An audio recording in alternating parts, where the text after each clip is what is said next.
स्वास्थ्य की जरूरत है। सेहत अच्छी होगी तो सब कुछ अच्छा होगा। सेहत प्लस कार्यक्रम के जरिए हम आपके लिए तमाम उन जानकारियों को लेकर हर सप्ताह हाजिर होंगे जिसकी जरूरत तकरीबन समाज के हर वर्ग को है। हर सप्ताह एक नए विषय पर आपके चिकित्सा विशेषज्ञों से हम बातचीत करेंगे और बताएंगे कौन सी बीमारी के क्या लक्षण हैं, उस बीमारी से कैसे बचा जाए। सेहत प्लस के पहले एपिसोड में हम दर्शकों को ठंड के मौसम में होने वाली बीमारियों के विषय में जानकारी देंगे और उन बीमारियों से बचाव के उपाय भी बताएंगे। नमस्कार, मैं हूं आपके साथ सावित्री और आइए तमाम जानकारी के लिए हमारे साथ मौजूद हैं कोरबा के नामचीन चिकित्सा विशेषज्ञ डॉक्टर जयपाल सिंह, जो कि आपको बीमारी और उसके बचाव के संबंध में जानकारी देंगे।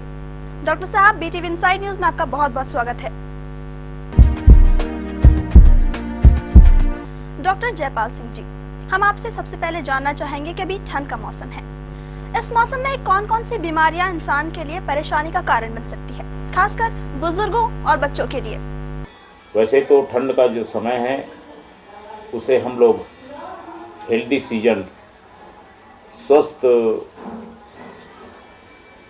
महीना के रूप में, मौसम के रूप में लेते हैं। बहुत कम बीमारियां होती हैं जो ठंड के समय होती हैं, जिसमें से विशेष करके जो व्यक्तियों को एलर्जिक अस्थमा होता है या दमे की बीमारी होती है या फिर गठिया बात वगैरह होता है, रूमेटॉइड आर्थराइटिस वगैरह होती है, गाउटी आर्थराइटिस वगैरह होती है, ये बीमारियां ज़्यादातर ठंड के समय में परेशान करती हैं। और बच्चों को, क्योंकि बच्चों का BMR बेसिक मेटाबॉलिक रेट, उनके शरीर का तापमान बड़े बुजुर्गों से बहुत ज़्यादा होता है, दुगुना तिगुना होता है। इसीलिए छोटे बच्चों में निमोनिया की बीमारी ज़्यादातर परेशान करती है बच्चों को, जो भी स्वास्थ्य से संबंधित है। और हम ये मोटे तौर पर कह सकते हैं कि जो प्रदूषित वातावरण के वजह से या ठंड के वजह से स्वास्थ्य संबंधी बीमारी या जोड़ संबंधी बीमारी या छाती से संबंधित जो बीमारियां हैं वो ज़्यादा परेशान करती हैं।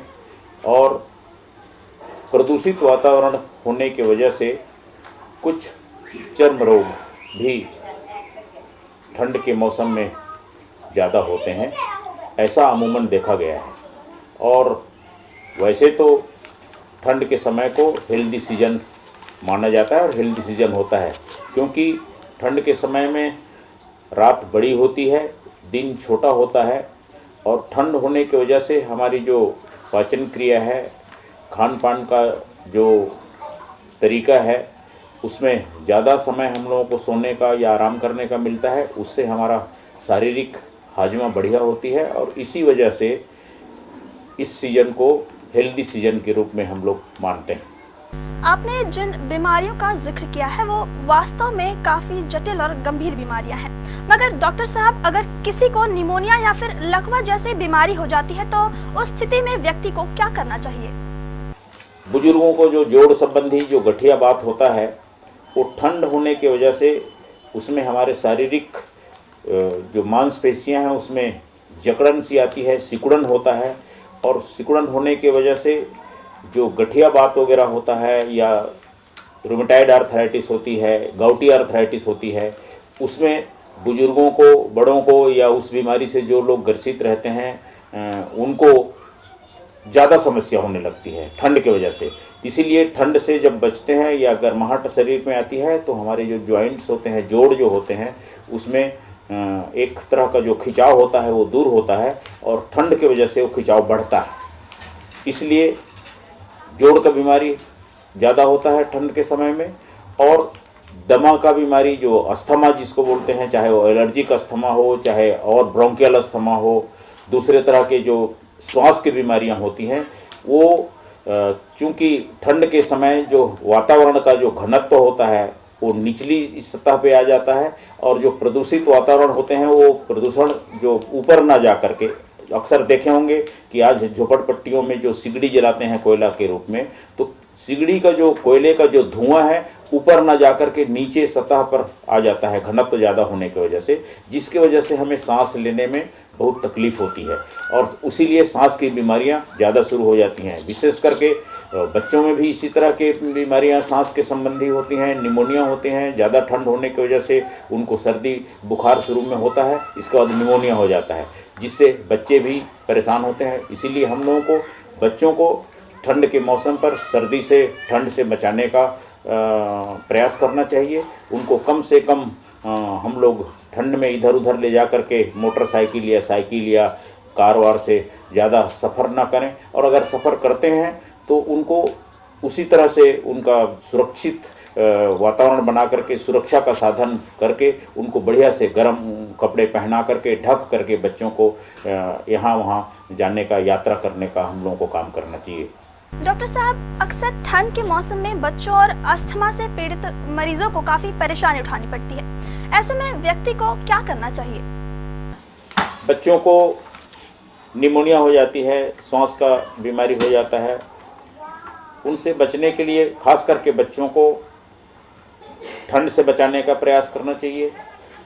यहाँ वहाँ अगर यात्रा करते हैं तो उनको अच्छे से बढ़िया कपड़े पहना करके ठंड से बचाव का या हवा की जो ठंडी झोंका है उससे बचाव का साधन अपनाना चाहिए। बच्चों को टोपा ओपा बढ़िया पहना करके, हाथ में ग्लोव्स पहना करके, और अगर लोगों को आना जाना रहता है, लंबे यात्रा करना पड़ता है मोटरसाइकिल से, तो उनको मुंह में पट्टी बांध करके या कपड़े का एक गमछा वगैरह बांध करके या हेलमेट वगैरह लगा करके या टोपा पहन करके गर्म कपड़े पहन करके यात्रा करना चाहिए, ताकि जो हवा का झोंका है वो सीधा हमारे नाक पे मुंह पे ना पड़ करके सांस के द्वारा हमारे फेफड़े में न जाए और उससे सांस संबंधी बीमारी या अस्थमा या निमोनिया होने का जो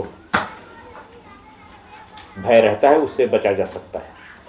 डॉक्टर साहब, ये माना जाता है कि ठंड का मौसम खान पान की दृष्टि से काफी बेहतर होता है, मगर अपने दर्शकों के लिए हम आपसे जानना चाहेंगे कि किस तरह के खान पान का इस्तेमाल इस मौसम में खास तौर पर किया जाना चाहिए। बिल्कुल, खान पान का बहुत बड़ा महत्व हमारी ज़िंदगी में रहता है और बिना खान पान के हमारा दैनिक जीवन असंभव है। हम रोज़ खाते हैं, तो खान पान में जैसे ठंड का खाना अलग तासीर का रहता है, गर्मी का खाना अलग तासीर का रहता है, और मौसम के अनुसार हम लोगों को खान पान को अपनाना पड़ता है ताकि हमारे शारीरिक उस पर दुष्प्रभाव ना पड़े, उसका बुरा असर ना पड़े। ठंड के समय में हम लोगों को विशेष करके ऐसे पदार्थ हैं जो ठंडी तासीर के होते हैं, जैसे दही है, कुछ फल वगैरह होते हैं जैसे केले वगैरह होते हैं, सीताफल होता है, वो मौसमी फल होते हैं, ठंड के समय में भी ये अक्सर होते हैं।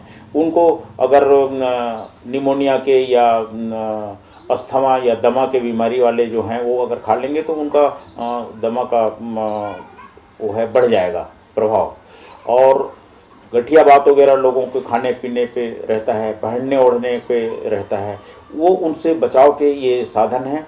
और हम लोगों को ज़्यादा से ज़्यादा गर्म चीज़ खाना चाहिए, थोड़ा गर्मी वाला जो खान पान है उसको अपनाना चाहिए, जैसे कि चाय कॉफ़ी ज़्यादा लेते हैं, कुछ गर्म चीज़ें हम लोग ठंड के समय में खाते हैं। अक्सर अमूमन ये देखते हैं कि बरसात हो रही है, ठंडी लग रही है, तो गरम गरम पकोड़े वगैरह या गरम गरम समोसे या गरम गरम जो चीज़ें हैं वो हमारे शरीर को अच्छा सुकून पहुंचाते हैं, जिसकी उनकी गर्माहट हमारे शरीर में जाती है तो हमारे शरीर को भी उसका प्रभाव पड़ता है। और अगर हम ठंडी चीज़ को, एकदम चिल्ड चीज़ों को, बर्फ़ वाली चीज़ों को अगर ठंड के समय में लेंगे तो हमारे शरीर के अंदर हो जाएगा और तापमान को कम करेगा। और अगर हम गरम गरम चीज़ कुछ खाएंगे तो हमारे शरीर के अंदर वो जाकर के गर्माहट पैदा करेगी, गर्मी देगी।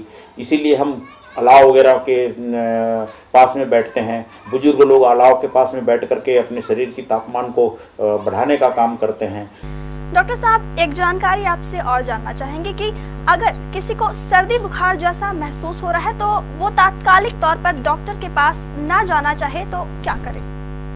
बिल्कुल ठीक बोल रहे हैं। घरेलू नुस्खे तो कुछ रहते हैं, बच्चों के लिए रहते हैं, बड़े बुजुर्गों के लिए रहते हैं, हम लोग घर में रखते भी हैं, लेकिन